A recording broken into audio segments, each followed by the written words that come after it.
ಶ್ರೀಮದಾನಂದತೀರ್ಥ ಭಗವತ್ಪಾದಾಚಾರ್ಯ ಗುರುಭ್ಯೋ ನಮಃ. ಹರಿ ಓಂ. ನಾರಾಯಣಂ ಸುರಗುರುಂ ಜಗದೇಕನಾಥಂ ಭಕ್ತಪ್ರಿಯಂ ಸಕಲಲೋಕ ನಮಸ್ಕೃತಂ ಚ ತ್ರೈಗುಣ್ಯವರ್ಜಿತಮಜಂ ವಿಭುಮಾದ್ಯಮೀಶಂ ವಂದೇ ಭವಘ್ನಮಮರಾಸುರಸಿದ್ಧವಂದ್ಯಂ ನಾರಾಯಣಂ ನಮಸ್ಕೃತ್ಯ ನರಂ ಚೈವ ನರೋತ್ತಮಂ ದೇವೀಂ ಸರಸ್ವತೀಂ ವ್ಯಾಸಂ ತತೋ ಜಯಮುದೀರಯೇ. ಹರಿ ಓಂ. ಧರ್ಮಕ್ಷೇತ್ರೇ ಕುರುಕ್ಷೇತ್ರೇ ಸಮವೇತಾಯುಯುತ್ಸವಃ ಮಾಮಕಾಃ ಪಾಂಡವಾಶ್ಚೈವ ಕಿಮಕುರ್ವತ ಸಂಜಯ. ದೇವಂ ನಾರಾಯಣಂ ನತ್ವಾ ಸರ್ವದೋಷ ವಿವರ್ಜಿತಂ ಪರಿಪೂರ್ಣಂ ಗುರುಂಶ್ಚಾನ್ ಗೀತಾರ್ಥಂ ವಕ್ಷ್ಯಾಮಿ ಲೇಷತಃ. ಸಮಸ್ತಗುಣ ಸಂಪೂರ್ಣಂ ಸರ್ವದೋಷ ವಿವರ್ಜಿತಂ ನಾರಾಯಣಂ ನಮಸ್ಕೃತ್ಯ ಗೀತಾ ತಾತ್ಪರ್ಯಮುಚ್ಯತೆ. ಹರಿ ಓಂ.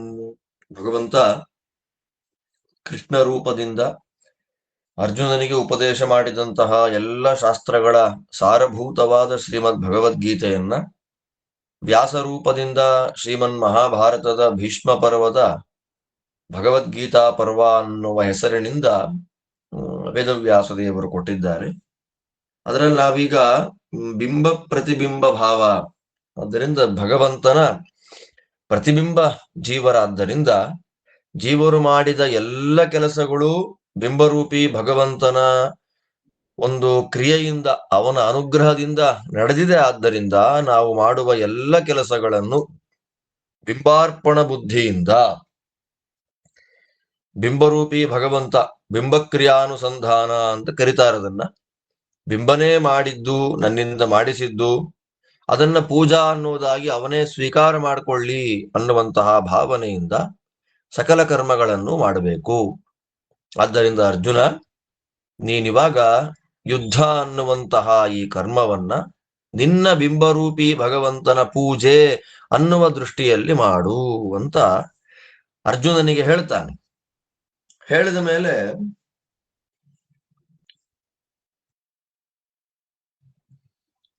ಅದಕ್ಕೆ ಅನೇಕ ವಿಷಯಗಳು ಬಂತು. ಭಗವಂತ ಸ್ವತಂತ್ರ, ಜೀವ ಪರತಂತ್ರ. ಆದರೂ ಕೂಡ ಜೀವ ಇವನನ್ನ ಕೊಂದು ಬಿಡ್ತಾನೆ. ಆದ್ದರಿಂದ ಕೊಲ್ಲುವಂತಹ ವಿಷಯದಲ್ಲಿ, ಹೊಡೆಯುವಂತಹ ವಿಷಯದಲ್ಲಿ ಶಿವನಿಗೆ ಸ್ವಾತಂತ್ರ್ಯ, ಹಿ ಹ್ಯಾಸ್ ಇಂಡಿಪೆಂಡೆಂಟ್. ಒಬ್ಬರನ್ನ ಹೊಡೆಯುವಂತಹ ವಿಷಯದಲ್ಲಾಗಬಹುದು, ಇನ್ನೊಬ್ಬರನ್ನ ಕೊಂದು ಹಾಕುವಂತಹ ವಿಷಯದಲ್ಲಾಗಬಹುದು. ಸ್ವಾತಂತ್ರ್ಯ ಬಂತಲ್ಲ ಇವನಿಗೆ ಅಂತ ಒಂದು ಜಿಜ್ಞಾಸೆ. ಸತ್ತೋದ ಇವನು ಅಂತಂದಾಗ ಜೀವನಾಶ ಆಗ್ಬಿಡುತ್ತೆ ಅನ್ನುವಂತಹ ಇನ್ನೊಂದು ಜಿಜ್ಞಾಸೆ. ಆದ್ದರಿಂದ ಜೀವನಿತ್ಯನಾದ್ರೂ ಅವನು ಸಾಯ್ತಾನೆ, ಅವನು ಸಾಯ್ತಾನೆ. ಹತಃ, ಸತ್ತ ಅಂತ ಕರೀತಾರೆ. ಅವನು ಸತ್ತ ಅಂತ ಕರೆದದ್ದಕ್ಕೆ ಏನಾಯ್ತು? ಜೀವನಾಶ. ಇವನು ಕೊಂದ ಅಂದ್ರೆ ಆ ಕೊಲ್ಲುವಂತಹ ವಿಷಯದಲ್ಲಿ ಇವನಿಗೆ ಸ್ವಾತಂತ್ರ್ಯ ಅನ್ನೋದು ಬಂತಲ್ಲ. ಆದ್ದರಿಂದ ಜೀವ ಪರತಂತ್ರ, ಜೀವ ಅಸ್ವತಂತ್ರ ಅಂತ ಹೇಗೆ ಹೇಳ್ತೀರಿ ನೀವು? ಹಾಗೆಲ್ಲ ಹೇಳಕ್ಕಾಗಲ್ಲ ಅಂತಂದ್ರೆ ಕೃಷ್ಣ ಉತ್ತರ ಕೊಡ್ತಾನೆ. ಯಯೇನಂ ವೇತ್ತಿ ಹಂತಾರಂ ಯಶ್ಚೈನಂ ಮನ್ಯತೆ ಹತಂ ಉಭೌ ತೌ ನ ವಿಜಾನೀತೋ ನಾಯಂ ಹಂತಿ ನ ಹನ್ಯತೆ. ಕೃಷ್ಣ ಉತ್ತರ ಕೊಟ್ಟ. ಉಭೌ ತೌ ನ ವಿಜಾನೀತಃ. ಯಾರು ಈ ಜೀವನನ್ನ ಒಬ್ಬ ಕೊಂದು ಬಿಡ್ತಾನೆ, ಒಬ್ಬ ಸತ್ತೋಗ್ತಾನೆ ಅಂತ ಯಾರು ತಿಳಿತಾರೆ ಅವರಿಗೆ ಗೊತ್ತಿಲ್ಲ ಅಂತ ಅರ್ಥ. ಏನು ಗೊತ್ತಿಲ್ಲ ಹೇಳ್ತಾರೆ ಆಚಾರ್ಯರು. ಈಗ ಸ್ವತಂತ್ರವಾಗಿ ನಾನು ಒಬ್ಬನನ್ನ ಕೊಂದೆ, ನಾನು ಯಾರ ಕಂಟ್ರೋಲಿಗೂ ಇಲ್ಲ. ಹಂತಾರಂ,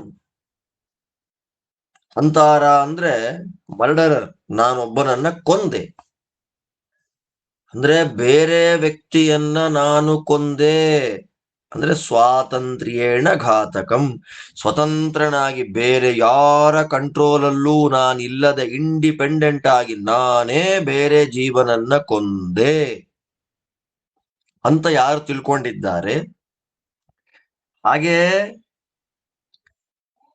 ಸ್ವತಂತ್ರವಾಗಿ ಸತ್ತೋದ ಅವನು ಅಂತ ಯಾರು ತಿಳ್ಕೊಳ್ತಾರೆ, ಅವರಿಬ್ಬರಿಗೂ ಕೂಡ ಗೊತ್ತಿಲ್ಲ. ಏನು ಗೊತ್ತಿಲ್ಲ? ಜೀವನಿತ್ಯನಾಗಿದ್ದಾನೆ, ಭಗವಂತ ಸ್ವತಂತ್ರನಾಗಿದ್ದಾನೆ ಅನ್ನುವಂತಹ ಪ್ರಮೇಯ ಜ್ಞಾನ ಅವರಿಗಿಲ್ಲ. ಉಭೌತೌನ ವಿಜಾನೀತಃ, ಅವರಿಗೆ ಭ್ರಾಂತಿ ಅನ್ನೋದು ಬಂದಿದೆ. ಯಾವ ವಿಷಯದಲ್ಲಿ? ಜೀವನಿತ್ಯತ್ವದ ವಿಷಯದಲ್ಲಿ ಅವರಿಗೆ ಭ್ರಾಂತಿ ಇದೆ, ಭ್ರಮೆ ಇದೆ. ಭಗವಂತನ ಸ್ವಾತಂತ್ರ್ಯದ ವಿಷಯದಲ್ಲಿ ಅವರಿಗೆ ಭ್ರಮೆ ಇದೆ. ಈ ಶ್ಲೋಕದ ಅರ್ಥ ಇದು. ಒಬ್ಬ ಕೊಂದ, ಇನ್ನೊಬ್ಬ ಸತ್ತ, ಸ್ವತಂತ್ರವಾಗಿ ಈ ಕೆಲಸ ನಡೆಯಿತು ಅಂತ ಯಾರು ತಿಳ್ಕೊಳ್ತಾರೆ, ಅವರಿಬ್ಬರಿಗೂ ವಿಷಯ ಗೊತ್ತಿಲ್ಲ, ಅವರಿಗೆ ಭ್ರಾಂತಿ ಇದೆ. ಯಾಕೆ ಭ್ರಾಂತಿ ಇದೆ ಅಂತಂದ್ರೆ, ನಾಯಂ ಹಂತಿ, ಸ್ವತಂತ್ರವಾಗಿ ಇವನಿಗೆ ಜೀವನನ್ನ ಕೊಲ್ಲಿಕ್ಕೆ ಸಾಧ್ಯವೇ ಇಲ್ಲ. ಯಾಕೆ ಅಂತಂದ್ರೆ ಬಿಂಬ ನಿತ್ಯನಾಗಿದ್ದಾನೆ, ಬಿಂಬರೂಪಿ ಭಗವಂತ ಪರಮನಿತ್ಯ, ಅವನಿಗೆ ನಾಶ ಇಲ್ಲ. ಉಪಾಧಿ ಸ್ವರೂಪ ದೇಹ ಅದು ನಿತ್ಯ, ಬಿಂಬವೂ ನಿತ್ಯ. ಬಿಂಬರೂಪಿ ಭಗವಂತ ಇರುವಂತಹ ಸ್ವರೂಪ ದೇಹ ಅದು ಉಪಾಧಿ, ಅದೂ ನಿತ್ಯ. ಆ ಬಿಂಬ ಮತ್ತು ಉಪಾಧಿ ಎರಡೂ ಕೂಡ ಒಟ್ಟಿಗೆ ನಿತ್ಯವೂ ಇರುತ್ತೆ, ಅನಾದಿ ಕಾಲದಿಂದ ಅನಂತ ಕಾಲಗಳವರೆಗೂ ಇರುತ್ತೆ.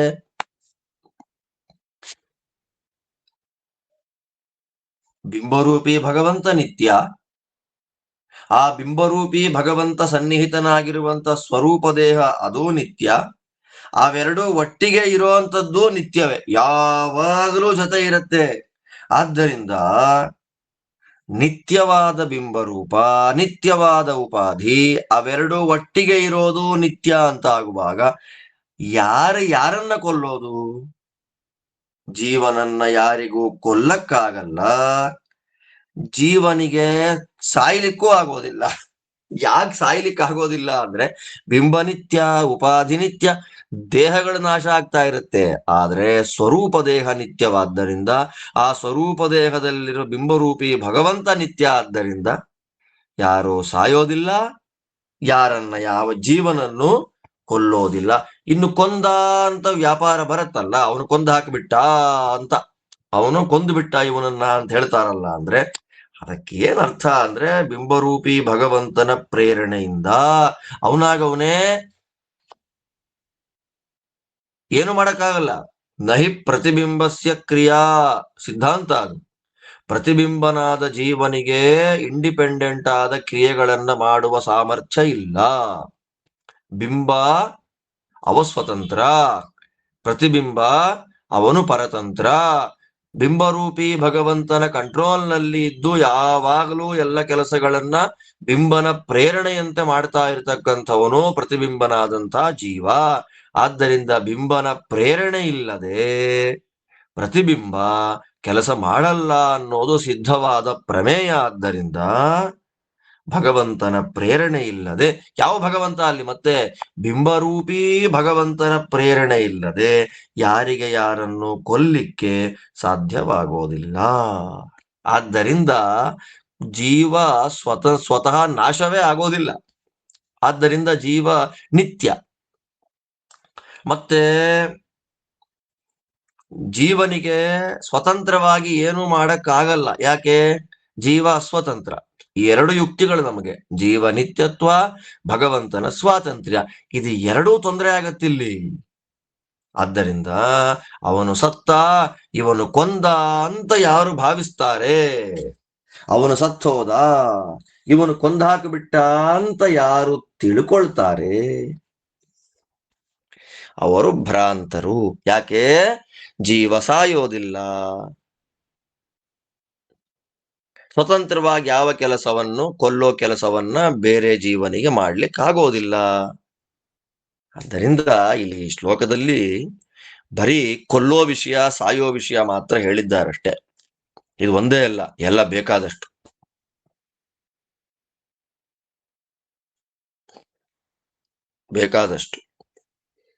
ಸಕಲ ಕ್ರಿಯೆಗಳು, ಪ್ರತಿಯೊಂದು ಕ್ರಿಯೆಗಳು, ಅಲ್ಲಿ ಸಕಲ ಅಂತಂದ್ರೆ ಪ್ರತಿಯೊಂದು ವಿಷಯಗಳು, ಎಲ್ಲ ವಿಷಯಗಳನ್ನು ಕೂಡ ಬಿಂಬರೂಪಿ ಭಗವಂತನ ಪ್ರೇರಣೆಯಿಂದಲೇ ಜೀವ ಮಾಡುವಂಥದ್ದು ಅನ್ನೋದನ್ನು ತಿಳ್ಕೊಳ್ಬೇಕು.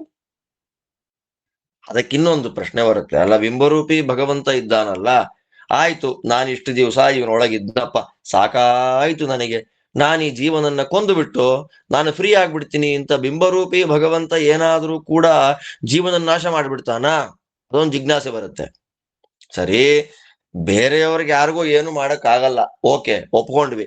ಆದ್ರೆ ಬಿಂಬರೂಪಿ ಭಗವಂತನೇ ಸಂಕಲ್ಪ ಮಾಡಿಬಿಟ್ಟು ನಾನು ಈ ಜೀವನನ್ನ ಕೊಂದು ಹಾಕ್ಬಿಡ್ತೇನೆ ಅಂತ ಮಾಡ್ಬೋದಲ್ವಾ ಯಾವಾಗಾರು ಒಂದ್ಸಲ? ಅಂದ್ರೆ ಅದು ಅಂತಾರೆ ಅವನು ಭ್ರಾಂತನೇ. ಯಾಕೆ? ಬಿಂಬರೂಪಿ ಭಗವಂತ ಆತರ ಸಂಕಲ್ಪವನ್ನ ಮಾಡೋದೇ ಇಲ್ಲ.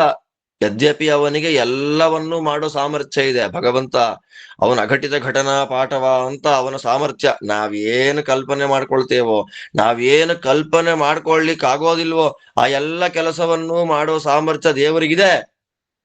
ಹಾಗಿದ್ರೂ ಕೂಡ ಭಗವಂತ ಜೀವನಾಶ ಮಾಡುವಂತಹ ಸಂಕಲ್ಪವನ್ನ ಅವನು ಮಾಡೋದಿಲ್ಲ.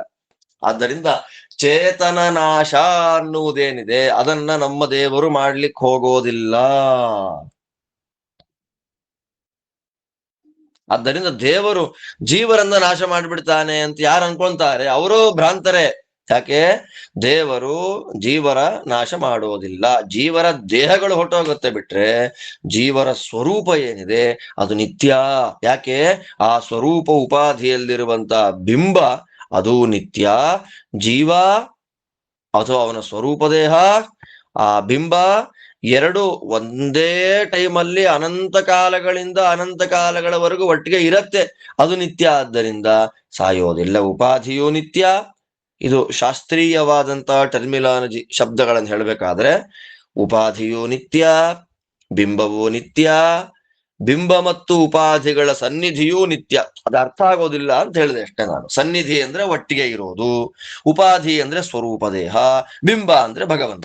ಇದು ಮೂರೂ ನಿತ್ಯವಾದ್ದರಿಂದ ಜೀವರು ನಾಶ ಆಗೋದಿಲ್ಲ, ಭಗವಂತ ಜೀವರನ್ನ ನಾಶ ಮಾಡೋದಿಲ್ಲ. ಆದ್ದರಿಂದ ಅದು ಒಂದು ಭಗವಂತ ನಾಶ ಮಾಡ್ತಾನೆ ಅಂತ ಯಾರು ತಿಳ್ಕೊಳ್ತಾರೆ ಜೀವರನ್ನ, ಅವರೂ ಭ್ರಾಂತರೆ, ಅವರಿಗೂ ಯಥಾರ್ಥವಾದ ಜ್ಞಾನ ಇಲ್ಲ. ಅದಾದ್ಮೇಲೆ ನಾನೊಬ್ಬನನ್ನ ಕೊಂದುಬಿಟ್ಟೆ ಒಬ್ಬ ಸತ್ತು ಹೋಗ್ತಾನೆ ಅನ್ಕೊಂಡ್ರೆ ಅವನೂ ಭ್ರಾಂತನೆ. ಯಾಕೆ? ಜೀವ ನಾಶ ಆಗೋದಿಲ್ಲ, ಸ್ವತಂತ್ರವಾಗಿ ಇವನು ಯಾವ ಕೆಲಸವನ್ನು ಮಾಡ್ಲಿಕ್ಕೆ ಆಗೋದಿಲ್ಲ ಅನ್ನೋದು ಪರಮ ತತ್ವ. ಬರೀ ಕೊಲ್ಲೋದು ವಿಷಯದಲ್ಲಿ ಮಾತ್ರ ಅಲ್ಲ, ಎಲ್ಲ ವಿಷಯಗಳಲ್ಲೂ ಬಿಂಬರೂಪಿ ಭಗವಂತನ ಪ್ರೇರಣೆಯಿಂದಲೇ ಜೀವರುಗಳು ಸಕಲ ಕರ್ಮಗಳನ್ನ ಮಾಡತಕ್ಕಂಥದ್ದು. ಈ ಶ್ಲೋಕದಲ್ಲಿ ಭಗವಂತ ಏನ್ ಹೇಳ್ತಾ ಇದ್ದಾನೆ? ಜೀವರು ನಿತ್ಯರಾಗಿದ್ದಾರೆ ಪ್ಲಸ್ ದೇವರು ಸ್ವತಂತ್ರನಾಗಿದ್ದಾನೆ ಅನ್ನುವ ತತ್ವ. ಇಷ್ಟಾದ ಮೇಲೆ ಏನಾಯ್ತು ಇವಾಗ? ಕೃಷ್ಣ ಇಷ್ಟೆಲ್ಲ ಹೇಳ್ತಾ ಅರ್ಜುನಂಗೆ, ಜೀವ ನಿತ್ಯ, ಈಶ್ವರ ನಿತ್ಯ, ಜೀವೇಶ್ವರರಿಬ್ಬರು ಕೂಡ ನಿತ್ಯರು ಅಂತ ಆಗ್ಬಿಟ್ರೆ ಜೀವರಿಗೂ ಈಶ್ವರರಿಗೂ ಡಿಫ್ರೆನ್ಶಿಯೇಟ್ ಮಾಡೋದು ಹೇಗೆ? ಇಬ್ಬರು ಒಬ್ಬರೇ ಅಲ್ಲ, ಅವನ್ ದೊಡ್ಡವನು ಇವನ್ ಚಿಕ್ಕವನು ಆಗೋದು ಹೇಗೆ ಅಂತಂದ್ರೆ, ಜೀವನಿಗೂ ಹುಟ್ಟಿಲ್ಲ, ಜೀವನಿಗೂ ನಾಶ ಇಲ್ಲ ಅಂದ್ರೆ ಶಾಸ್ತ್ರ ಹೇಳುತ್ತೆ ಜೀವನಿಗೆ ದೇಹದಿಂದ ಹುಟ್ಟಿದೆ, ದೇಹದಿಂದ ನಾಶ ಇದೆ, ಅದೆಲ್ಲ ಹೇಳಾಯ್ತು. ಆದ್ರೆ ದೇವರಿಗೆ ದೇಹದಿಂದಲೂ ಹುಟ್ಟಿಲ್ಲ, ದೇಹದಿಂದಲೂ ನಾಶ ಇಲ್ಲ. ಜೀವ ಸ್ವರೂಪದಿಂದ ಜನ್ಮರಹಿತನಾಗಿದ್ರೂ ಕೂಡ ದೇವರು ಸ್ವರೂಪದಿಂದಲೂ ನಿತ್ಯನಾದ್ದರಿಂದ ಅವನು ಸ್ವತಂತ್ರ. ಜೀವ ಸ್ವರೂಪತಃ ಅವನಿಗೆ ಹುಟ್ಟು ಸಾವೇನೂ ಇಲ್ಲ. ಹಾಗಿದ್ರೂ ಕೂಡ ಈ ದೇಹ ಬಂತವನಿಗೆ ಹುಟ್ಟಿದ, ಈ ದೇಹ ಹೋಯ್ತವನಿಗೆ ಸತ್ತ ಅಂತ ಹೇಳ್ತಾರಲ್ಲ. ಆದ್ದರಿಂದ ಅವನ ಸ್ವತಂತ್ರ. ಸ್ವಾತಂತ್ರ್ಯ, ಪಾರತಂತ್ರ್ಯ. ದೇವರು ಸ್ವತಂತ್ರ. ಯಾಕೆ? ಅವನು ಅನಾದಿ ನಿತ್ಯನಾಗಿದ್ದಾನೆ. ಅಷ್ಟು ಮಾತ್ರ ಅಲ್ಲ, ದೇಹದಿಂದಲೂ ಭಗವಂತನಿಗೆ ಹುಟ್ಟು ಇಲ್ಲ. ಈ ದೇಹದಿಂದ ಭಗವಂತ ಹುಟ್ಟಿದ. ಆ ಭಗವಂತನ ಈ ದೇಹ ಸತ್ತೋಯ್ತು, ದೇವರಿಗಿಲ್ಲ. ನಮಗಿಲ್ಲ, ನಮಗ್ ಹಾಗಿಲ್ಲ, ನಮಗಿದೆ ಹಾಗೆ. ನಾವು ಅನಾದಿ ನಿತ್ಯರ ಕೂಡ ಈ ರೂಪದಿಂದ ಹುಟ್ಟಿದ, ಆ ದೇಹ ಸತ್ತೋಯ್ತು, ಇನ್ಯಾವುದೋ ಜನ್ಮದಲ್ಲಿ ಬಂದ ಅಂತೆಲ್ಲ ಮಾತಾಡ್ತೀವಲ್ಲ.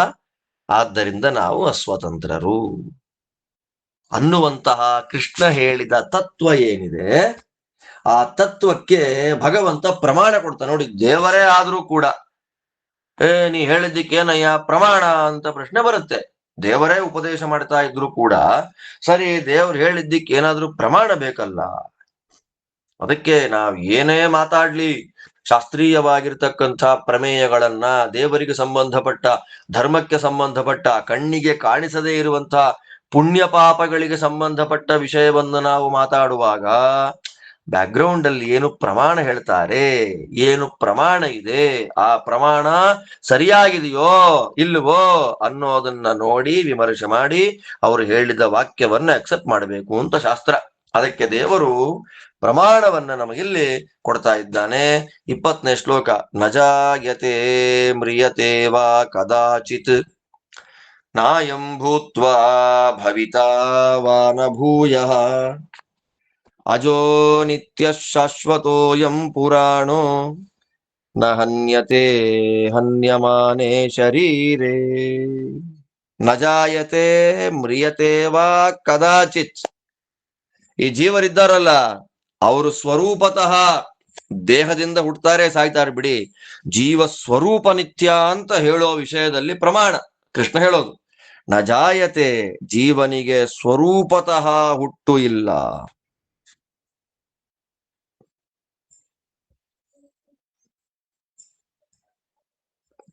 ಸಾಯೋದೂ ಇಲ್ಲ. ಮ್ರಿಯತೇವಾ ಕದಾಚಿತ್. ತುಂಬಾ ಚೆನ್ನಾಗಿ ಹೇಳ್ತಾರೆ ಇಲ್ಲಿ.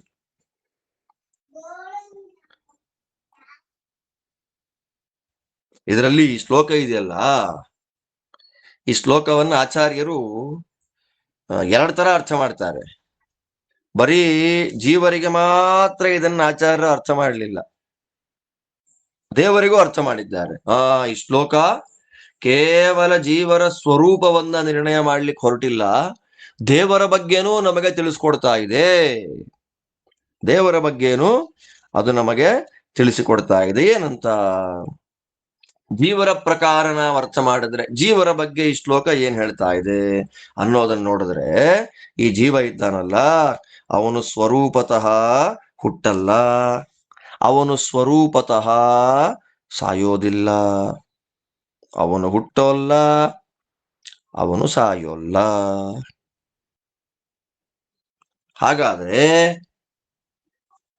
ಅವನು ಹುಟ್ಟುತ್ತಾನೆ, ಇದು ಸಾಯತ್ತೆ. ಲೋಕದಲ್ಲಿ ಮಾತಾಡ್ತೀವಲ್ಲ, ಅವನು ಹುಟ್ಟಿದ, ಅವನ ದೇಹ ಸತ್ತೋಯ್ತು ಅಂತ ಯಾರು ಹೇಳಲ್ಲ. ವ್ಯವಹಾರ ಮಾಡುವಾಗ ಅವನು ಹುಟ್ಟಿದ, ಇವನ್ ಸತ್ತೋದ ಅಂತ ಹೇಳ್ತಾರೆ. ಅದಕ್ಕೆ ಉದಾಹರಣೆ ಕೊಡ್ತಾರೆ.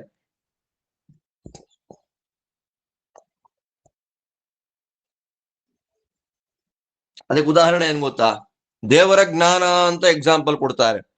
ಭಗವಂತನ ಜ್ಞಾನ, ಆ ಭಗವಂತನ ಜ್ಞಾನ, ದೇವರ ಜ್ಞಾನ ಇದೆ ಅಲ್ಲ,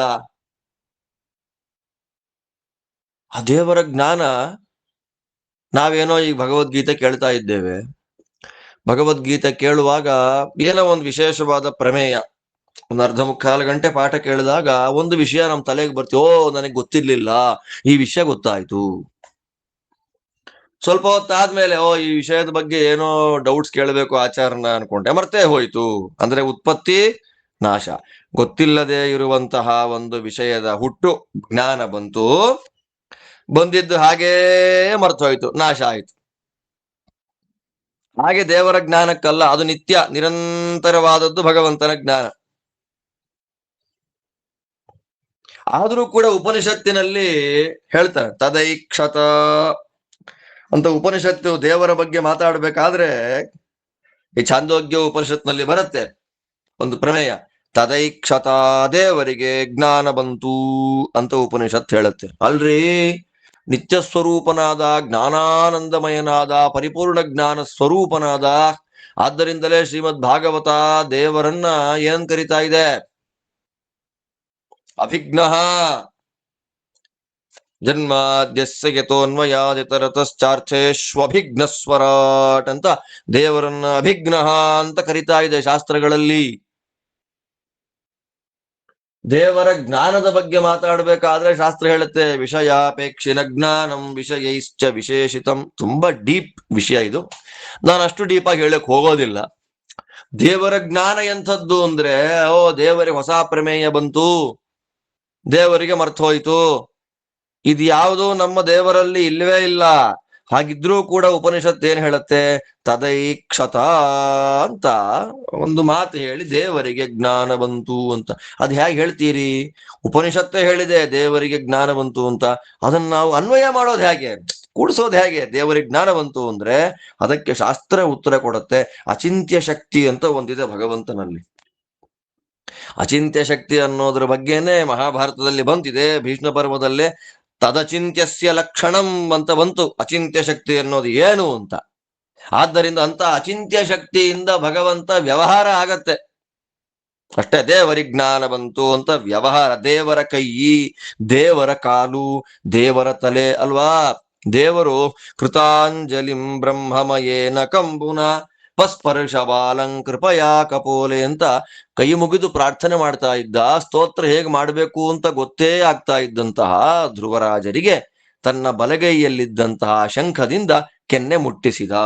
ಬಲಗೈಯಿಂದಲೇ ಯಾಕೆ ಮುಟ್ಟಿಸ್ಬೇಕು? ದೇವರಿಗೆ ರೈಟು ಲೆಫ್ಟು ಅನ್ನೋ ಭೇದನೇ ಇಲ್ಲ ಅಂದಮೇಲೆ ಈ ಕಡೆ ಮುಟ್ಟಿಸಿದ್ರೆ ಆಗ್ತಿತ್ತಲ್ಲ. ಅಂದ್ರೆ ಇದೆಯಪ್ಪ ಅಚಿಂತ್ಯ ಶಕ್ತಿಯಿಂದ ಲೆಫ್ಟ್ ಅಂಡ್ ರೈಟ್ ಅಂತೆಲ್ಲ ಉಲ್ಲೇಖ ಇದೆ. ಅನುಸಂಧಾನಕ್ಕೆ ಅನುಕೂಲ ಆಗ್ಲಿ ಅಂತ ಅದನ್ನೇ ಅಚಿಂತ್ಯ ಶಕ್ತಿ. ನಮ್ಮ ಮನಸ್ಸಿಗೆ ಯಾವುದು ಕಲ್ಪನೆಯನ್ನ ಮಾಡ್ಕೊಳ್ಲಿಕ್ಕೆ ಆಗೋದೇ ಇಲ್ವೋ, ಚಿಂತನೆಯನ್ನ ಮಾಡ್ಲಿಕ್ಕೆ ಆಗೋದೇ ಇಲ್ವೋ, ಅನುಸಂಧಾನವನ್ನ ಮಾಡ್ಲಿಕ್ಕೆ ಆಗೋದೇ ಇಲ್ವೋ, ಅಂತಹ ಶಕ್ತಿಯನ್ನ ಅಚಿಂತ್ಯ ಶಕ್ತಿ. ದೇವರಿಗೆ ಚಿಂತ್ಯಾಶ್ಚ ಅಚಿಂತ್ಯಾಶ್ಚ, ದೇವರ ಗುಣಗಳು ದೇವರ ಶಕ್ತಿಗಳು ಎರಡು ತರ ಇದೆಯಂತೆ. ಅನುಸಂಧಾನ ಮಾಡ್ಲಿಕ್ಕೆ ಆಗುವುದೂ ಇದೆ, ನಮ್ಮಿಂದ ಅನುಸಂಧಾನ ನಮ್ಮಿಂದ ಏನು ಬಂತು, ರಮಾ ಬ್ರಹ್ಮಾದಿಗಳಿಗೆ ಅನುಸಂಧಾನ ಮಾಡ್ಲಿಕ್ಕೆ ಆಗದೇ ಇರುವಂತಹ ಶಕ್ತಿ ಗುಣರಾಶಿಗಳೂ ಇದೆ. ಅಂತಹ ಅಚಿಂತ್ಯ ಶಕ್ತಿಯಿಂದ ದೇವರಿಗೆ ಜ್ಞಾನ ಹುಟ್ಟಿತು ಅಂತ ವ್ಯವಹಾರ ಮಾಡಬಹುದಷ್ಟೇ, ಜಸ್ಟ್ ಫಾರ್ ವ್ಯವಹಾರಕ್ಕಷ್ಟೇ. ಅದು ದೇವರಿಗೆ ಹಾಗಿಲ್ಲ. ಹಾಗೆ ಜೀವರು ಹುಟ್ಟಿದ್ರು, ಜೀವರು ಸತ್ರು ಅಂತ ಏನಾದ್ರೂ ವ್ಯವಹಾರ ಮಾಡ್ಲಿಕ್ಕೆ ಅನುಕೂಲವಾಗುವಂತಹ ಅಚಿಂತ್ಯ ಶಕ್ತಿ ಜೀವರಿಗೇನಾದ್ರೂ ಇದೆಯಾ? ನೋಡಿ ಹೇಗೆ ಎಷ್ಟು ಡೀಪಾಗಿ ಹೋಗ್ತಾ ಶಾಸ್ತ್ರ ಅಂದ್ರೆ. ಭಗವದ್ಗೀತೆ ಮಹಾಭಾರತ ಅಂದ್ವಿ, ಮಹಾಭಾರತ ಒಳಗಡೆ ಬರ್ತಾ ಬರ್ತಾ ಬರ್ತಾ ವಿದುರನೀತಿ ಬಂತು, ಸುಜಾತೀಯ ಬಂತು, ಎಂಥ ತತ್ವಾರ್ಥ ಗರ್ಭಿತವಾದ ಪ್ರಮೇಯ ರಾಶಿಗಳು ಬಂತು ನಮಗೆ. ಇವಾಗ ಗೀತಾ ಅಲ್ವಾ? ಜೀವ ಹುಟ್ಟಿದ, ಜೀವ ಸತ್ತ ಅಂತ ಮಾತಾಡ್ತೇವೆ, ವ್ಯವಹಾರದಲ್ಲಿದೆ. ಅದನ್ನ ಕೂಡ್ಸೋದು ಹೇಗೆ ಅಂದ್ರೆ ತದೈಕ್ಷತ ಅಂತ ಭಗವಂತನಿಗೆ ಜ್ಞಾನ ಬಂತು ಅಂತ ಉಪನಿಷತ್ ಹೇಳುತ್ತೆ. ಅದನ್ನ ಕೂಡ್ಸೋದು ಹೇಗೆ ಅಂತಂದ್ರೆ ಅಚಿಂತ್ಯ ಶಕ್ತಿಯಿಂದ ಎಲ್ಲ ಆಗತ್ತೆ ಬಿಡ್ರಿ, ಅಚಿಂತ್ಯ ಕಲುಯೇ ಭಾವ ಅಂತ ಯುಕ್ತಿಯನ್ನ ಇಟ್ಟುಕೊಂಡು ಅಚಿಂತ್ಯ ಶಕ್ತಿಯಿಂದ ನಾವು ಅದನ್ನ ನೋಡ್ತೇವೆ ಅಂತ ವ್ಯವಹಾರಕ್ಕೆ ಉಪಯೋಗ ಮಾಡ್ಕೊಳ್ತೇವೆ. ಆದ್ದರಿಂದ ಜೀವನಿಗೂ ಕೂಡ ಅಚಿಂತ್ಯ ಶಕ್ತಿಯಿಂದ ಹುಟ್ಟಿದ ಸತ್ತ ಅಂತ ವ್ಯವಹಾರ ಏನಾದ್ರೂ ಮಾಡ್ತೀರೇನು ಅನ್ನೋ ಪ್ರಶ್ನೆಗೆ ಭಗವಂತ ಉತ್ತರ ಕೊಡ್ತಾನೆ. ನಾಯಂ ಭೂತ್ವಾ ಭವಿತಾ ವಾನ ಭೂಯಃ. ಈ ಜೀವನಿಗೆ ಎಲ್ಲ ರೀತಿಯಿಂದಲೂ ಸಕಲ ಪ್ರಕಾರವಾಗಿಯೂ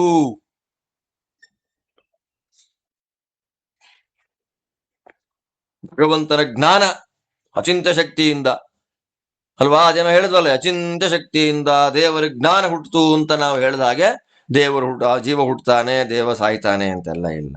ಆದ್ದರಿಂದ ಜೀವನಿಗೆ ಹುಟ್ಟು ಅಂದ್ರೆ ಏನು ಗೊತ್ತಾ?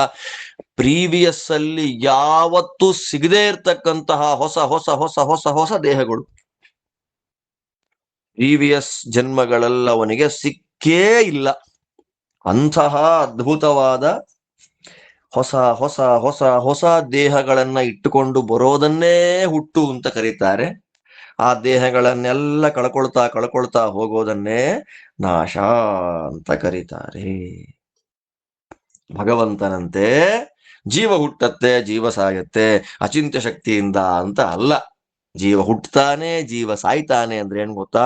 ಎಂದೂ ಕಾಣದೇ ಇರತಕ್ಕಂತಹ ಶರೀರಗಳು. ಇವಾಗ 2 ಕೈ 2 ಕಾಲಿರುವಂತಹ ಶರೀರ ಕೊಟ್ಟಿದ್ದಾನೆ ದೇವರು. ಶಾಸ್ತ್ರ ಸಾಧನೆ ಮಾಡ್ಕೋ ಅಂತ ಕೊಟ್ಟಿದ್ದಾನೆ, ಶಾಸ್ತ್ರ ಶ್ರವಣ ಮಾಡು ಅಂತ ಕೊಟ್ಟಿದ್ದಾನೆ. ನಾವೇನೂ ಮಾಡ್ಲಿಲ್ಲ ಅಂದ್ರೆ ಕೈಯೂ ಒಂದೇ ಕಾಲು ಒಂದೇ ಅಂತ 4 ಕಾಲಿರುವಂತಹ ಪ್ರಾಣಿಯನ್ನಾಗಿ ಮಾಡಿ ಎಲ್ಲವನ್ನೂ ಕೂಡ ನೀರ್ಗೂ ಬಾಯಿ ಹಚ್ಕೊಂಡೇ ಕುಡಿಯೋದು, ಆಹಾರವನ್ನು ಬಾಯಿಟ್ಟೇ ತಿನ್ನೋದು ಅನ್ನುವ ನಾಯಿ ಜನ್ಮ ಕೊಟ್ಬಿಟ್ರೆ ಏನ್ ಮಾಡೋದು? ಆಮೇಲೆ ಬಾಲಾಗಿಲ ಇಟ್ಬಿಟ್ಟು ಅಲ್ವಾ? ಆದ್ದರಿಂದ ಹೊಸ ಹೊಸ ಶರೀರಗಳನ್ನ ಜೀವನಿಗೆ ಕೊಡೋದೇ ಹುಟ್ಟು, ಆ ಶರೀರವನ್ನ ಕಿತ್ಕೊಳ್ಳೋದೇ ಜೀವನಿಗೆ ಸಾವು. ಅಷ್ಟೇ, ದೇವರಂತೆ ಅಲ್ಲ ಅಂತ ಕೃಷ್ಣ ಹೇಳಿ ಮತ್ತೆ ಹೇಳ್ತಾನೆ, ಅಲ್ರಿ ಜೀವನ ಸ್ವರೂಪಕ್ಕೆ ಉತ್ಪತ್ತಿ ನಾಶ ಇಲ್ವೇ ಇಲ್ಲ ಅಂತಾರಲ್ಲ, ಯಾಕ್ರಿ ಇಲ್ಲ ಅದು? ಅದು ಹ್ಯಾಕ್ ಸಾಧ್ಯ? ಸ್ವರೂಪತಃ ಜೀವರಿಗೆ ಉತ್ಪತ್ತಿ ನಾಶ ಎರಡೂ ಇಲ್ಲ ಅಂತ ಹೇಳ್ತಿರಲ್ಲ, ಅದು ಹೌ ಇಟ್ ಪಾಸಿಬಲ್ ಅಂತಂದ್ರೆ ಶಾಸ್ತ್ರ ಅದಕ್ಕೆ ಉತ್ತರ ಕೊಡುತ್ತೆ. ಅಜೋ ನಿತ್ಯ ಶಾಶ್ವತೋ ಎಂ ಪುರಾಣದು ಅಜಃ ನಿತ್ಯ ಶಾಶ್ವತಃ ಅಂತ 3 ವಿಶೇಷಣಗಳನ್ನ ಕೊಟ್ಟ ಕೃಷ್ಣ. ಜೀವ ಯಾರು ಅಂದ್ರೆ ಅಜ, ನಿತ್ಯ, ಶಾಶ್ವತ.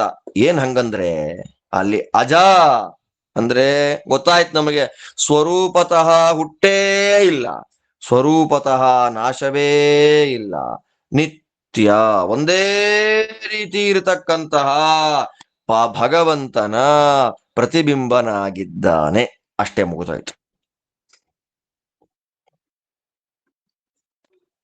ಅಜ, ಸ್ವರೂಪತಃ ಹುಟ್ಟೋ ಇಲ್ಲ, ಸ್ವರೂಪತಃ ನಾಶವೂ ಇಲ್ಲ, ನಿತ್ಯನಾಗಿದ್ದಾನೆ, ಶಾಶ್ವತ ಒಂದೇ ರೀತಿ ಇದ್ದಾನೆ. ಇದು 3 ಭಗವಂತನಿಗೆ ವಿಶೇಷಣ. ಅಂತಹ ಭಗವಂತನ ಪ್ರತಿಬಿಂಬನಾಗಿದ್ದಾನೆ ಜೀವ. ಆದ್ದರಿಂದ ಜೀವನಿಗೆ ಸ್ವರೂಪತಃ ಹುಟ್ಟು ಇಲ್ಲ, ಸ್ವರೂಪತಃ ನಾಶ ಇಲ್ಲ. ಒಂದು ವೇಳೆ ಜೀವರಿಗೇನಾದ್ರೂ ಸ್ವರೂಪತಃ ಹುಟ್ಟು ಸ್ವರೂಪತಃ ನಾಶ ಅಂತಿದ್ದಿದ್ರೆ ಬಿಂಬರೂಪಿ ಭಗವಂತನ ಕಥೆ ಏನು? ಭಗವಂತನಿಗೆ ಹುಟ್ಟು ನಾಶ ಇದೆ ಅನ್ಬೇಕಾಗಿತ್ತು. ಹಾಗಿಲ್ಲ. ಅದು ಒಂದರ್ಥ. ಇನ್ನೊಂದರ್ಥ ಏನ್ ಗೊತ್ತಾ? ಜೀವರು ಅಜರು ಅಂದ್ರೆ ಸ್ವರೂಪತಃ ಹುಟ್ಟಿಲ್ಲ ಅಂತ ಅಷ್ಟೇ, ಭಗವಂತನಿಗೆ ಸದೃಶ. ಮೊನ್ನೆ ಹೇಳದ್ನಲ್ಲ, ಪ್ರತಿಬಿಂಬ ಅಂದ್ರೆ ಏನು? ತದಧೀನ ತತ್ಸದೃಶ ಅಂತ. ಭಗವಂತನ ಅಧೀನದಲ್ಲಿದ್ದು ಆ ಭಗವಂತನಲ್ಲಿರುವ ಅನಂತಾನಂತ ಗುಣಗಳಲ್ಲಿ 1% ಅನ್ನ ತನ್ನಲ್ಲಿ ತನ್ನ ಯೋಗ್ಯತಾನುಗುಣವಾಗಿ ಇಟ್ಟುಕೊಂಡಿದ್ದಾನೆ. ಆದ್ದರಿಂದ ಅಜ, ಇವನಿಗೂ ಸ್ವರೂಪತಃ ಹುಟ್ಟು ನಾಶಗಳಿಲ್ಲ, ನಿತ್ಯ ಸೇಮ್, ನಾಶ ಇಲ್ಲ, ಶಾಶ್ವತ. ಜೀವನಿಗೂ ಶಾಶ್ವತ ಅಂತಂದ್ರೆ ವಿತೌಟ್ ಚೇಂಜಸ್ ಅಂತ. ನಿತ್ಯ ಅಂದ್ರೆ ಯಾವಾಗ್ಲೂ ಇದ್ದಾನೆ ಅಂತ. ಎವ್ರಿ ಮಿನಿಟ್ ಚೇಂಜ್ ಆಗ್ತಾ ಇರ್ಬೋದಲ್ವಾ ಅಂದ್ರೆ ಕೃಷ್ಣ ಅಂತಾನೆ ಚೇಂಜಸ್ಸೇ ಇಲ್ಲ, ಅದನ್ನ ಶಾಶ್ವತ. ಯಾಕೆ? ಅಜ, ನಿತ್ಯ, ಶಾಶ್ವತನಾದ ಬಿಂಬನ ಪ್ರತಿಬಿಂಬನ ಆಗಿದ್ದಾನೆ ಜೀವ. ಆದ್ದರಿಂದ ನಾಶ ಇಲ್ಲ ಅಂತ ನಾವು ಚಿಂತನೆಯನ್ನ ಮಾಡಬೇಕಾಗತ್ತೆ. ಮತ್ತೆ ಹಾಗಿದ್ಮೇಲೆ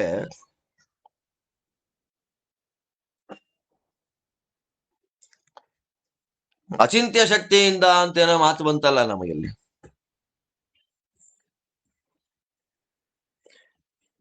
ದೇವರಿಗೆ ಜ್ಞಾನ ಬಂತು ಅಂತೇನೋ ಹೇಳ್ತೀವಲ್ಲ ನಾವು, ಅದಕ್ಕೆ ಅಚಿಂತ್ಯ ಶಕ್ತಿಯಿಂದ ನಾವು ಕೂಡಿಸಿಬಿಟ್ಟಿವಿ ಅಂತ ಮಾತಾಡ್ತೀವಲ್ವಾ. ಹಾಗೆ ಜೀವನಿಗೆ ಯಾಕೆ ನಾವು ಅದು ಹೇಳಬಾರದು? ಹುಟ್ಟುತ್ತಾನೆ ಅನ್ನೋ ವ್ಯವಹಾರವನ್ನ ಜೀವರಿಗೆ ಯಾಕೆ ಮಾಡ್ತೇವೆ ನಾವು? ಹಾಗಾದ್ರೆ ಹುಟ್ಟುತ್ತಾನೆ ಸಾಯ್ತಾನೆ ಅಂತ ಯಾಕೆ ವ್ಯವಹಾರ ಆದ್ರೂ ಮಾಡ್ತೇವೆ ನಾವು? ಅಚಿಂತ್ಯ ಶಕ್ತಿ ಇಲ್ಲ ಅಂದ್ಮೇಲೆ ಆ ಹುಟ್ಟುತ್ತಾನೆ ಸಾಯ್ತಾನೆ ಅಂತ ಮಾತು ಲೋಕಾರೂಢಿಯಲ್ಲಿ ಯಾಕೆ ಹೇಳ್ತೀವಿ ಅಂದ್ರೆ ಕೃಷ್ಣ ಅಂತಾನೆ ಪುರಾಣ. ಪುರಾಣ ಅಂತಂದ್ರೆ ಪುರಾಣ ಗ್ರಂಥ ಅಲ್ಲ, ಪಾಪ ಹೊಸ ಹೊಸ ದೇಹಗಳನ್ನ ಹುಡುಕಿ ಹುಡುಕಿ ಹುಡುಕಿ ಹುಡುಕಿ ಊರೆಲ್ಲ ತಿರುಗಾಡೋನು ಅಂತ ಅರ್ಥ. ಪುರಾಣಿ ಅಣತಿ ದೇಹಾತ್ ದೇಹಾಂತರಂ ಪ್ರಾಪ್ನೋತಿ. ಒಂದು ದೇಹ ಬಂತು, ಬೆಳೀತು, ಚೆನ್ನಾಗಿ ಅಭಿಮಾನ ಆದ್ರ ಮೇಲೆ ಬಂತು, ಒಂದಿನ ಬಿದ್ದು ಹೋಯ್ತು, ಬಿದ್ದ ಮೇಲೆ ಇನ್ನೊಂದು ಹೊಸ ದೇಹ ಎಲ್ಲಿ ಬರುತ್ತೆ ಅಂತ ಹುಡುಕಿ ಹುಡುಕಿ ಹುಡುಕಿ ಹೋಗೋದು ಮುಂದಕ್ಕೆ. ಆದ್ದರಿಂದ ಒಂದು ದೇಹದಿಂದ ಮತ್ತೊಂದು ದೇಹಕ್ಕೆ, ಮತ್ತೊಂದು ದೇಹದಿಂದ ಇನ್ನೊಂದು ದೇಹಕ್ಕೆ ಹುಡುಕಿ ಹುಡುಕಿ ಹುಡುಕಿ ಹುಡುಕಿ ಹೋಗ್ತಾನೆ ಜೀವ. ಆದ್ದರಿಂದ ಜೀವನಿಗೆ ಪುರಾಣ ಅಂತ ಹೆಸರು.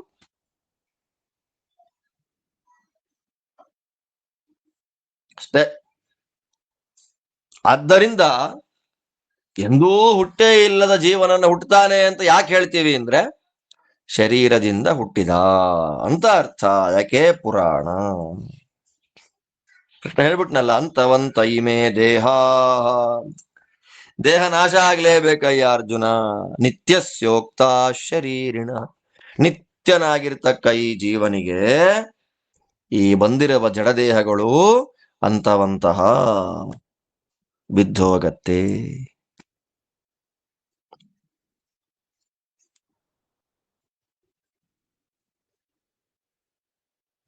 ಎಷ್ಟು ಚೆನ್ನಾಗಿ ಹೇಳ್ತಾನೆ ನೋಡಿ ಕೃಷ್ಣ.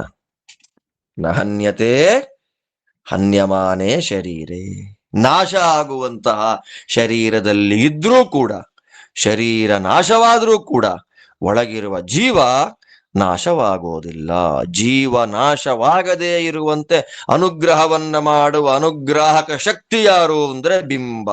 ಬಿಂಬನ ವಿಶೇಷವಾದ ಕಾರುಣ್ಯದಿಂದ, ಬಿಂಬನ ಸಂಕಲ್ಪದಿಂದ ನಾಶವಾಗಿ ಕೊಳೆತು ಹಾಳಾಗಿ ಹುಳ ಹಿಡಿದು ಹೋಗುವಂತಹ ಜಡ ಶರೀರದಲ್ಲಿದ್ದರೂ ಕೂಡ, ಜಡ ಶರೀರ ಸುಟ್ಟು ಭಸ್ಮವಾದರೂ ಕೂಡ ಅದರ ಒಳಗೆ ಇದ್ದು ಅಷ್ಟು ವರ್ಷ ಈ ಹೆಸರು, ಈ ಸಂಬಂಧ, ಇಂಥ ಕೆಲಸ, ಇಂಥ ಡಿಗ್ರಿ ಅನ್ನೋದಾಗಿ ಎಲ್ಲದರಿಂದ ಗುರುತಿಸಿಕೊಂಡಿದ್ದ ಆ ಜೀವನಿಗೆ ಒಂದು ಸ್ವಲ್ಪವೂ ನಾಶ ಇಲ್ಲ. ನ ಹನ್ಯತೆ ಹನ್ಯಮಾನೇ ಶರೀರ. ಸುಟ್ಟು ಭಸ್ಮವಾಗುವ ಶರೀರದೊಳಗೆ ಬಿದ್ದಿದ್ರೂ ಕೂಡ ಬಿಂಬ ಸನ್ನಿಧಾನ ವಿಶೇಷದಿಂದ, ಸ್ವರೂಪ ಉಪಾಧಿ, ಸ್ವರೂಪ ದೇಹ ಅನ್ನುವ ಉಪಾಧಿ ನಿತ್ಯವಾದ್ದರಿಂದ, ಉಪಾಧಿ ಸನ್ನಿಧಾನ ನಿತ್ಯವಾದ್ದರಿಂದ, ಬಿಂಬ ನಿತ್ಯನಾದ್ದರಿಂದ ಜೀವರಿಗೆ ನಾಶ ಇಲ್ಲ ಅನ್ನೋದಾಗಿ ಇದು ತುಂಬಾ ಸ್ಪಷ್ಟವಾಗಿ ತಿಳಿಸಿಕೊಡುತ್ತೆ. ಇದು ಜೀವರ ವಿಷಯದಲ್ಲಿ ಕೃಷ್ಣ ಹೇಳಿದ ಅರ್ಥ, ಜೀವನಿತ್ಯ ಅನ್ನುವಂತಹ ವಿಷಯದ. ಇನ್ನು ಭಗವಂತನ ಸರ್ವೋತ್ತಮತ್ವದ ವಿಷಯದಲ್ಲಿ ಇದೇ ಶ್ಲೋಕ ಉತ್ತರವನ್ನ ಕೊಡುತ್ತೆ. ದೇವರಿಗೆ ತುಂಬಾ ಚೆನ್ನಾಗಿ ಹೇಳ್ತಾನೆ, ನ ಜಾಯತೆ ಮ್ರಿಯತೆ. ಈ ಸರ್ವೋತ್ತಮನಾಗಿರ್ತಕ್ಕ ನಾರಾಯಣನಿಗೆ ಹುಟ್ಟು ಸಾವಿಲ್ಲ. ಹುಟ್ಟು ಸಾವಿಲ್ಲ ಅಂದ ಮಾತ್ರಕ್ಕೆ ನಮ್ಮ ತರ ಬೇರೆ ಬೇರೆ ಶರೀರಗಳು ಬರ್ತಾ ಇರ್ಬೋದಲ್ಲ ಅವನಿಗೆ, ಅಂದ್ರೆ ಅದೂ ಇಲ್ಲ. ನಮಗಾದ್ರೂ ಅನಿತ್ಯವಾಗಿರ್ತಕ್ಕ ದೇಹಗಳ ಸಂಪರ್ಕ ಬಂದು ಹೋಗ್ತಾ ಇರುತ್ತೆ. ಜಡ ಸಂಪರ್ಕ ನಮಗ್ ಹೋಗ್ತಾ ಇರುತ್ತೆ. ಬೇಕಾದಷ್ಟು ಬಂದಿದೆ, ಈಗಲೂ ಒಂದು ಅಂಟುಕೊಂಡಿದೆ. ಇನ್ ಫ್ಯೂಚರ್ ಅಲ್ಲಿ ಇನ್ನೂ ಅನಂತ ಬೇಕಾದಷ್ಟು ಬರೋಕ್ ರೆಡಿ ಆಗಿದೆ ನಮ್ಮ ಪ್ರಾಚೀನ ಕರ್ಮಾನುಸಾರವಾಗಿ. ನಮ್ಮ ನಾರಾಯಣನಿಗೆ ಹಾಗಲ್ಲ. ನಮ್ಮಂತೆ ಅವನಿಗೆ ದೇಹ ಪ್ರಾಪ್ತಿ, ದೇಹ ವಿಯೋಗ ದೇವರಿಗಿಲ್ಲ. ಯಾಕೆ ಅಂದ್ರೆ ಅವನ ದೇಹವು ಅವನಂತೆ ನಿತ್ಯ. ಅವನ ದೇಹವೇ ನಿತ್ಯ ಅಂದ್ಮೇಲೆ ಅವನ ಸ್ವರೂಪ ನಿತ್ಯ ಅಂತ ಪ್ರತ್ಯೇಕವಾಗಿ ಹೇಳಬೇಕಾ? ಆದ್ದರಿಂದ ಭಗವಂತನಿಗೆ ದೇಹ ಪ್ರಾಪ್ತಿಯೂ ಇಲ್ಲ, ದೇಹ ವಿಯೋಗವೂ ಇಲ್ಲ. ನಿತ್ಯವಾದ ಸ್ವರೂಪ ದೇಹದಿಂದ ಕೂಡಿದ್ದಾನೆ ಭಗವಂತ ಅಂದಮೇಲೆ ಅವನನ್ನ ಸ್ವತಂತ್ರ ಅಂತ ನಾವು ಬೇರೆ ಹೇಳಬೇಕಾ? ಅಲ್ರಿ, ಸ್ವರೂಪತಃ ನಾವು ಸ್ವರೂಪ ದೇಹದಿಂದಲೇ ಕೂಡಿದೀವಲ್ಲ ಅಂತಂದ್ರೆ ಅದಕ್ಕೆ ಶಾಸ್ತ್ರ ಉತ್ತರ ಕೊಡುತ್ತೋ, ನಿನಗಿಷ್ಟ ಇಲ್ಲದೆ ಇರುವಂತಹ ಯಾವುದೋ ಒಂದು ಕೋತಿ ಶರೀರ ಬಂದ್ಬಿಡ್ತಲ್ಲ, ಏನ್ ಮಾಡ್ತೀಯ ಅವಾಗ? ನಾನು ಕೋತಿಯಾಗಿ ಹುಟ್ಟಬಾರದು ಅಂತ ಅಂದ್ಕೊಂಡೆ. ನೀನೇನು ಮಹಾ ಗಂಧರ್ವನಾಗಿ ಹುಟ್ಟುಬಿಟ್ಟಿಯಾ? ಅದು ಬಾಲ ಕಟ್ಟಾಗಿರೋ ಕೋತಿಯಾಗಿ ಹುಟ್ಬಿಟ್ರೆ ಏನ್ ಮಾಡೋದು? ಆಮೇಲೆ ಮರದಿಂದ ಮರಕ್ಕೆ ಹಾರಕ್ಕೂ ಆಗಲ್ಲ, ಬಾಲವೇ ಬಲ ಅದಕ್ಕೆ. ನನ್ನ ಇಚ್ಛೆ ಸರಿ, ಏನೋಪ್ಪ ನಾನು ಕೋತಿಯಾಗಿ ಹುಟ್ಟಬಾರ್ದಾಗಿತ್ತು, ಹುಟ್ಟುಬಿಟ್ಟೆ. ಆದ್ರೆ ಬಾಲದಲ್ಲಿ ಒಳ್ಳೆ ಬಲ ಇರ್ಲಿ ಅಂದ್ರೆ ಭಗವಂತ ಏನ್ ಮಾಡ್ದ? ಬಾಲವನ್ನೇ ಕಟ್ ಮಾಡಿ ಬಿಸಾಕ್ಬಿಟ್ಟ. ಬಾಲ ತುಂಡಾಗಿರುವಂತಹ ಕೋತಿಯಾಗಿ ಹುಟ್ಟಿದಾಗ ಅನಿಚ್ಛೆ, ನಾನು ಇಷ್ಟ ಪಡೆದೇ ಇದ್ರೂ ಕೂಡ ಶರೀರ ಬಂತು. ಸರಿ, ಬಂದು ಶರೀರ ಹೆಂಗೋ ಉಳಿಸ್ಕೊಂಡು ಹೋಗೋಣ ಕಣ್ರಿ ಅಂತಂದ್ರೆ ನಾಶವಾಗಿ ಹೊರಟೋಯ್ತು. ಅಷ್ಟೇ ನಮ್ಮ ಹಣೆ ಬರ ಅಲ್ವಾ? ನಮ್ಮ ಇಚ್ಛೆಯಂತೆ ನಮಗೆ ದೇಹ ಬರಲ್ಲ. ಅಯ್ಯೋ ಇಷ್ಟ ಇಲ್ಲ ಅಂದ ಮಾತ್ರಕ್ಕೆ ತಪ್ಪು ಅಲ್ಲ, ಬೇಡ ಅಂದ ಮಾತ್ರಕ್ಕೆ ಬರದೇ ಇರೋದಿಲ್ಲ, ಬೇಕು ಅಂದ ಮಾತ್ರಕ್ಕೆ ಬರಲ್ಲ. ಇದೆಲ್ಲ ಅದನ್ನೇ ಅಸ್ವಾತಂತ್ರ್ಯ, ಅಲ್ಪಶಕ್ತಿ, ಅಸಾರ್ವಜ್ಞಂ, ಪಾರತಂತ್ರ್ಯಂ, ಅಪೂರ್ಣತಾ, ಉಪಜೀವಕತ್ವಂ, ಜೀವತ್ವಂ, ಜೀವತ್ವ ಅಥವಾ ಜೀವ ಅನ್ನುವುದರ what is the definition of ಜೀವತ್ವ? ಜೀವ ಅಂದ್ರೆ ಏನು? ಅಲ್ಪಶಕ್ತಿ. ಶಕ್ತಿ ಇಲ್ಲ, ಅಲ್ಪಶಕ್ತಿ. ಅದು ಅವರವರ ಯೋಗ್ಯತಾನುಸಾರವಾಗಿ ಶಕ್ತಿ ಕಡಿಮೆ ಆಗ್ತಾ ಹೋಗುತ್ತೆ. ಅಸಾರ್ವಜ್ಞಂ, ಪರಿಪೂರ್ಣವಾದ ನಾಲೆಡ್ಜು ಇಲ್ಲ. ಪಾರತಂತ್ರ್ಯಂ, ಎಲ್ಲಕ್ಕೂ ಬೇರೆಯವರನ್ನು ಡಿಪೆಂಡ್ ಆಗಿದೆ. ಅಪೂರ್ಣತ, ಉಪಜೀವಕತ್ವಂ, ಇದೆಲ್ಲ ಜೀವರ ಸಾಧಾರಣವಾಗಿರತಕ್ಕಂತಹ ಲಕ್ಷಣ. ಆದ್ದರಿಂದ ಇದಕ್ಕೆ ವಿರುದ್ಧವಾದ ಲಕ್ಷಣದಿಂದ ಕೂಡಿದವನು ಭಗವಂತ. ಆದ್ದರಿಂದ ಅವನು ಸರ್ವೋತ್ತಮ. ಇದ್ರ ಮೇಲೆ ಪ್ರಶ್ನೆ ಬರುತ್ತೆ. ಹೀಗಿದ್ದ ಮೇಲೆ ಏವಂಚೇತ್ತರ್ಹಿ ಕಥಂ ರಾಮಕೃಷ್ಣಾದಿ ರೂಪೇಣ ಜನನಂ ವ್ಯವಹಾರ? ಇಷ್ಟೆಲ್ಲ ಹೇಳಿದ್ರು, ರಾಮನಾಗಿ ಹುಟ್ಟಿದ, ಕೃಷ್ಣನಾಗಿ ಹುಟ್ಟಿದ, ನಾಳೆ ಕಲ್ಕಿಯಾಗಿ ಹುಟ್ಟುತ್ತಾನೆ, ಈಗ ಬುದ್ಧನಾಗಿ ಬಂದಿದ್ದಾನೆ, ಹಾಗೆಲ್ಲ ಯಾಕೆ ಹೇಳ್ತೀರಿ? ಅದಕ್ಕೆ ಶಾಸ್ತ್ರ ಆದೇಶ ಮಾಡಿತು, ರಾಮರೂಪದಿಂದ, ಕೃಷ್ಣ ರೂಪದಿಂದ, ಬುದ್ಧ ರೂಪದಿಂದ, ಕಲ್ಕಿ ರೂಪದಿಂದ ಅನಂತ ಕಾಲದಿಂದ ಇದ್ದೇ ಇದ್ದ ದೇವರು. ದೇವರು ಹುಟ್ಟಿದ ಅಂದ್ರೆ ಕಾಣಿಸಿಕೊಂಡ ಅಂತ ಅರ್ಥ, ಪ್ರಾದುರ್ಭಾವ ಅಂತ. ದೇವರ ಜನನ ಅಂದ್ರೆ ಪ್ರಾದುರ್ಭಾವ. ಪ್ರಾದುರ್ಭಾವ ಅಂದ್ರೇನು? ಇಷ್ಟು ಹೊತ್ತು ಕಣ್ಣಿಗೆ ಕಾಣಿಸಲಿಲ್ಲ, ಇವಾಗ ಕಣ್ಣಿಗೆ ಕಾಣಿಸ್ದ. ಅವತಾರ ಮುಗೀತು ಅಂದ್ರೆ ತಿರೋಭಾವ, ಕಣ್ಣಿಗೆ ಕಾಣದೆ ಹೊರಟೋದ, ಅದರ್ಶನ ಅಷ್ಟೇ. ರಾಮಕೃಷ್ಣಾದಿ ರೂಪಗಳಿಂದ ಭಗವಂತ ಅನಾದಿ ಕಾಲ, ಅವನ ಅನಂತ ರೂಪಗಳು ಅನಂತ ಕಾಲದಿಂದ ನಿತ್ಯವಾಗೇ ಇದೆ ದೇವರಲ್ಲಿ. ಈಗಿನ್ನು ಹೊಸದಾಗಿ ಮತ್ಸ್ಯ ರೂಪದಿಂದ ಬಂದ, ಮತ್ಸ್ಯ ರೂಪ ದೇಹ ನಾಶ ಆಗೋಯ್ತು, ಆಮೇಲೆ ಕೂರ್ಮನಾಗಿ ಬಂದ, ಹಾಗೆಲ್ಲ ಇಲ್ಲ. ಅನಂತ ಕಾಲಗಳಿಂದ ಮತ್ಸ್ಯ, ಕೂರ್ಮ, ವರಾಹ, ನೀವೆಷ್ಟು ದೇವರ ರೂಪ ಹೇಳ್ರಿ ಅಷ್ಟು ಅನಂತಾನಂತ ರೂಪಗಳು ಇದ್ದೇ ಇದೆ. ಯಾವ ಕಾಲಕ್ಕೆ ಅದರ ಕಾಲದ ನೀಡ್ಸ್, ಯಾವ ಕಾಲಕ್ಕೆ ಯಾವ ರೂಪ ನೀಡ್ ಅನ್ನೋದನ್ನ ನೋಡಿ ಭಗವಂತ ಆ ರೂಪದಿಂದ ತೋರಿಸ್ಕೊಳ್ತಾನೆ. ಅದನ್ನ ಪ್ರಕಟನಾಗುವುದು ಅಂತ ಕಾಣಿಸ್ಕೊಳ್ತಾನೆ, ಹೊರಟೋಗ್ತಾನೆ. ಹೊಸ ದೇಹ ಬಂದು ಹುಟ್ಲಿಲ್ಲ, ಆ ದೇಹ ನಾಶ ಆಗಿ ಅವತಾರ ಮುಗಿಲಿಲ್ಲ. ಇಷ್ಟ ಬಂತು, ಕಾಣಿಸ್ಕೊಂಡ, ಸಾಕು ಅನ್ನಿಸ್ತು, ತಿರೋಹಿತನ ಹೊರಟೆ ಹೋದ. ಕಿಂತು ನಿರ್ದೋಷ ಚೈತನ್ಯ ಸುಖಾಂ ನಿತ್ಯಾಂ ಸ್ವಕಾಂ ತನುಂ ಪ್ರದರ್ಶಯತಿ ಲೋಕಸ್ಯ ಜನಿರಿತ್ಯುಚ್ಯತೆ ಹರೇಹೇ. ತತ್ವ ನಿರ್ಣಯ ಅನ್ನುವಂತಹ ಗ್ರಂಥವನ್ನ ಉದಾಹರಣೆ ಕೊಟ್ಟು ತತ್ವವನ್ನ ಅರ್ಥ ಮಾಡಿಸ್ತಾರೆ ನಮಗೆ ಆಚಾರ್ಯರು.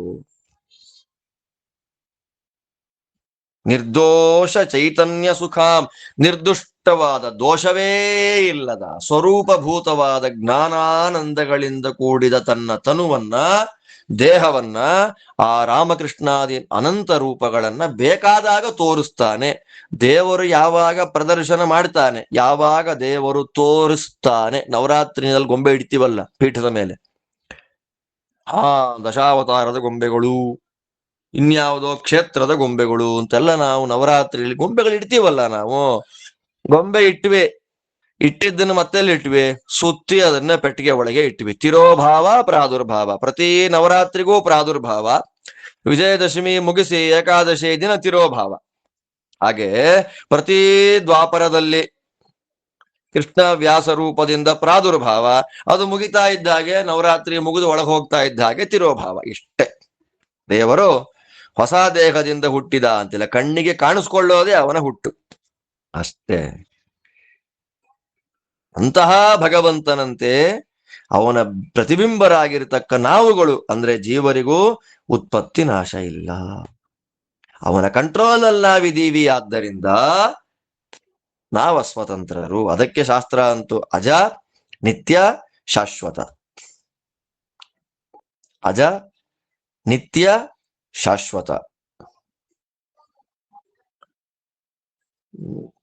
ಇವತ್ತು ಜೀವ ಅಸ್ವತಂತ್ರನಾಗಿದ್ದಾನೆ, ನಾಳೆ ಬೆಳಗ್ಗೆ ಸ್ವತಂತ್ರ ಆಗ್ಬಿಡ್ಬೋದಾ ಅಂದ್ರೆ ಇಲ್ಲ, ಅನಾದಿಯಿಂದ ಅನಂತ ಕಾಲದವರೆಗೂ ಜೀವ ಸ್ವರೂಪವೇ ಅಸ್ವತಂತ್ರ.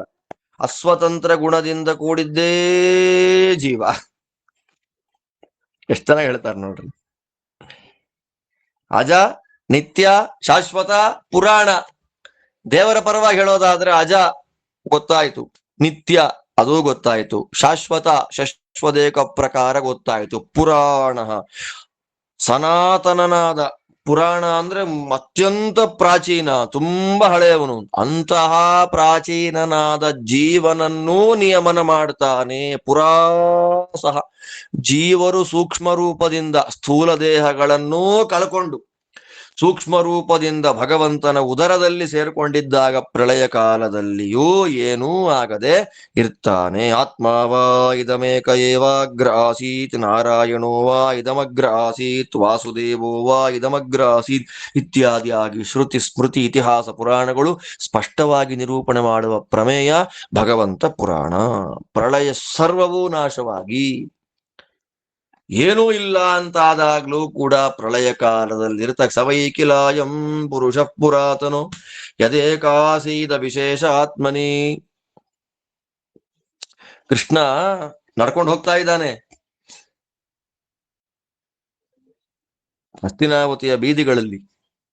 ಹಸ್ತಿನಾಪುರದ ಹೆಣ್ಣು ಮಕ್ಕಳೆಲ್ಲ ಉಪ್ಪರಿಗೆ ಮೇಲೆ ನಿಂತುಕೊಂಡು ಕೃಷ್ಣ ರಥದಲ್ಲಿ ಹೋಗೋದು ಮೆರವಣಿಗೆ ನೋಡ್ತಾ ಇದ್ದಾರೆ. ನೋಡುವಾಗ ಇಬ್ರು ಹೆಣ್ಣು ಮಕ್ಕಳು ಮಾತಾಡ್ಕೊಳ್ಳೋದು, ಅವನೇ ಅಲ್ವಾ ಇವನು ಅಂತ. ಯಾರವನು? ಸವೈಕಿಲಾಯಂ ಪುರುಷ ಪುರಾತನಃ. ಸಮಸ್ತ ಪ್ರಪಂಚ ನಾಶ ಆದಾಗ ನಷ್ಟೇ ಗುಣೇಭ್ಯೋ ಜಗದಾತ್ಮನೀಶ್ವರೇ ನಿಮೀಲಿತಾತ್ಮ ನಿಶಿ ಸುಪ್ತ ಶಕ್ತಿಷು. ಚತುರ್ಮುಖ ಬ್ರಹ್ಮದೇವರ ಪರಕಾಲ 100 ವರ್ಷ ಮುಗಿದ ಮೇಲೆ, ಪ್ರಳಯ ಕಾಲ ಬಂದ ಮೇಲೆ ಸರ್ವವನ್ನು ನುಂಗಿ ನೀರು ಕುಡಿದು ಆನಂದವಾಗಿ ಯೋಗ ನಿದ್ರೆಯನ್ನ ಮಾಡ್ತಾ ಮಲಗುವಂತಹ ಸರ್ವೋತ್ತಮ ಅನಂತ ವಿಶ್ವರೂಪ ಇವನೇ ಅಲ್ವಾ ಕೃಷ್ಣ ಅಂತ ಅನುಸಂಧಾನ ಮಾಡ್ತಾರೆ ಹೆಣ್ಣುಮಕ್ಕಳು. ಆದ್ದರಿಂದ ಅವನು ಪುರಾತನ, ಅವನು ಪುರಾಣ. ಆದ್ದರಿಂದ ಜೀವರ ವೈಭವ ಏನು ಅಂತಂದ್ರೆ, ಅಂತಹ ಸರ್ವೋತ್ತಮನಾಗಿರತಕ್ಕ ನಾರಾಯಣನ ನಿತ್ಯ ಸನ್ನಿಧಾನ ನಮ್ಮಲ್ಲಿದೆ. ನಿತ್ಯ ಸನ್ನಿಧಾನ. ಸರ್ವೋತ್ತಮನಾಗಿರತಕ್ಕಂತ ಭಗವಂತ ಅದು ನಿತ್ಯನಾಗಿ ನಮ್ಮಲ್ಲಿದ್ದಾನೆ. ನಮ್ಮ ವೈಭವನೇ ಬೇರೆ. ಆದ್ದರಿಂದಲೇ ಶರೀರವನ್ನು ಯಾಕೆ ಕಾಪಾಡಿಕೊಳ್ಬೇಕು, ಶರೀರಕ್ಕೆ ರೋಗಾದಿಗಳು ಬರದೇ ಇರುವಂತೆ ಯಾಕೆ ನೋಡ್ಕೊಳ್ಬೇಕು, ಮತ್ತು ನಮ್ಮ ಶರೀರಕ್ಕೆ ತೊಂದರೆಯಾಗುವಂತಹ ಸಾಧನೆಗಳನ್ನ ನಾವು ಮಾಡದೆ ಸಾಧನ ಶರೀರವನ್ನ ಗಟ್ಟಿಯಾಗಿಟ್ಕೊಳ್ಳಿಕ್ಕೆ ಯಾಕೆ ಪ್ರಯತ್ನ ಪಡಬೇಕು ಅಂದ್ರೆ, ಈ ಮನುಷ್ಯ ಶರೀರವನ್ನ ಬಿಟ್ಟು ಬೇರೆ ಇನ್ಯಾವ ಶರೀರದಲ್ಲಿಯೂ ಮಂಥಾ ಪುಣ್ಯ ಮಾಡಿದ್ರೆ ಮಾತ್ರ ಬೇರೆ ಬೇರೆ ಶರೀರ ಬಂದ ಅನುಸಂಧಾನ ಆಗುತ್ತೆ. ಮನುಷ್ಯ ಶರೀರ ಬಿಟ್ಟು ಬೇರೆ ಇನ್ಯಾವ ಶರೀರದಲ್ಲೂ ಬಿಂಬಕ್ರಿಯಾನುಸಂಧಾನವನ್ನ ಮಾಡುವ ಸೌಭಾಗ್ಯ ಇಲ್ಲ. ಅದಕ್ಕೆ ಸಾಧಾರಣವಲ್ಲ ಅಂತಾರೆ ಈ ಶರೀರವನ್ನ. ಶರೀರ ಸಾಧಾರಣ, ನಾಯಿಗೂ ಸಾಧಾರಣ, ಎಲ್ಲಕ್ಕೂ ಶರೀರ ಇದೆ, ಕೈ ಇದೆ, ಕಾಲಿದೆ, ಮೂಗಿದೆ, ಅದು ಊಟ ಮಾಡುತ್ತೆ, ತಿನ್ನುತ್ತೆ, ಮಲಗುತ್ತೆ. ಆದರೆ ಬಿಂಬಕ್ರಿಯಾನುಸಂಧಾನವನ್ನ ಮಾಡುವ ಶರೀರ ಮನುಷ್ಯ ಶರೀರ ಮಾತ್ರ. ಆದಷ್ಟು ಮೇಂಟೈನ್ ಮಾಡ್ಬೇಕು ಅದನ್ನು. ಯಾಕೆ?